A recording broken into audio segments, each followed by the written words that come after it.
Fina. You may know me as girlfriend material on Depop. Today we had an early morning. We woke up at 6, we had coffee, and we've been sourcing at the wholesale bins. We are driving home with our stuff in the back, ready to sort through everything, check it out, go over it one more time. Then the process starts of organizing it, washing it, getting it photographed, getting it listed as soon as possible. If an item sells, then I really run over it as meticulously as I can to make sure everything's perfect. And then I print the label and I package everything up and I ship it out, and I live right next to the post office, so it's very convenient. I started 3 years ago during COVID lockdown, originally getting rid of things that I had, and then it kind of just built up from there. So I tend to source all over the Bay Area. I go to resale shops, the Goodwill bins, I go to estate sales, and I try to go 3 days a week. A main challenge when sourcing for me is not overbuying and overindulging in the moment, but just, being more selective.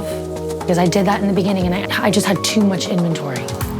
Quality over quantity when it comes to sourcing has been like the key point for me in the learning experience. You know, pick the best things you find. Don't take everything home. I personally don't like to buy product that I don't like because it's not fun for me to work with. Hello, it's Maya Traber. My shop on Depop is Maya Traber 2 ours. We are at L Train Vintage in Brooklyn, New York to source for my Depop shop. They have the best vintage Levi's that I have found for my shop and for myself that I would recommend to everyone to come here for vintage Levi's. When I typically source, I come here twice a month and I leave with about 2 or 3 duffel bags full with this mix of jackets, jeans, t-shirts, sweatshirts. This is awesome.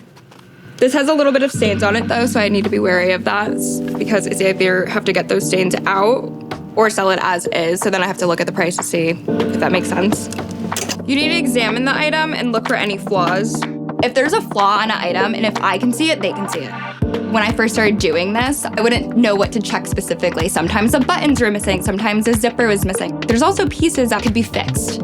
So that's where I feel like the sustainability comes into this because I'm able to give it another life, basically. I would go to sweaters next. So when I'm sourcing, I have to think of trends. Right now it's winter, so I'm looking for more wintry pieces, jackets, sweatshirts, sweaters. This one is awesome for winter because it's a little bit more heavyweight. If it has the logo on it, that's a plus for the item. And this is more lightweight and it's red. So red right now is trendy, but who knows if it will be trendy in 6 months. So I would have to shoot this ASAP and get it listed ASAP because right now it's a trend versus like a timeless piece.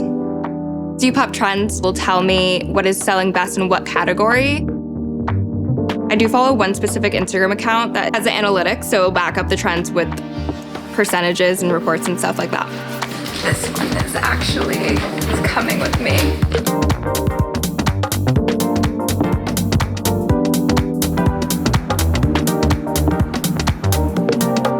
My name's Zachariah. I'm the owner of Tucson.Inc. And today we're in Oldham with my main supplier, Andy.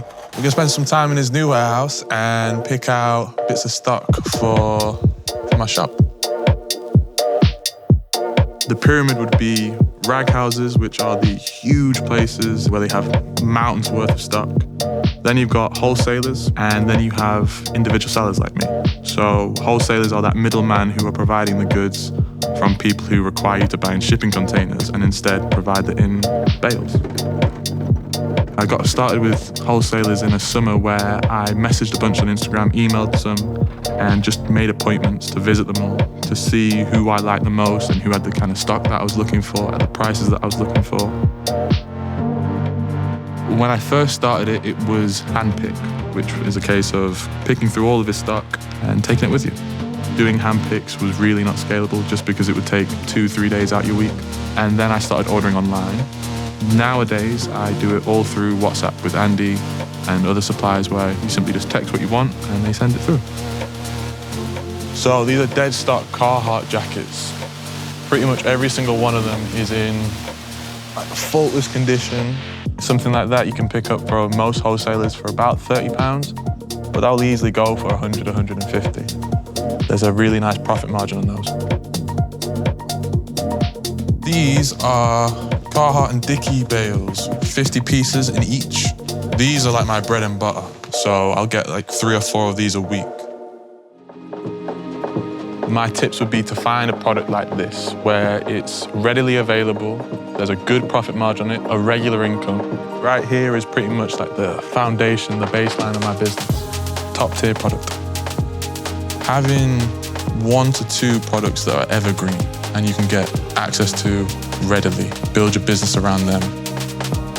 So when I'm sourcing, I have to think of trends because my goal with the Depop stats is I don't want the red bar to be red. I would like the bar to be green and going up, and I always want my sales to be going up 10% at least every month.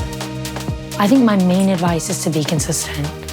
Do some research, learn about what buyers want, what people are looking for, what's on trend, and stick with it.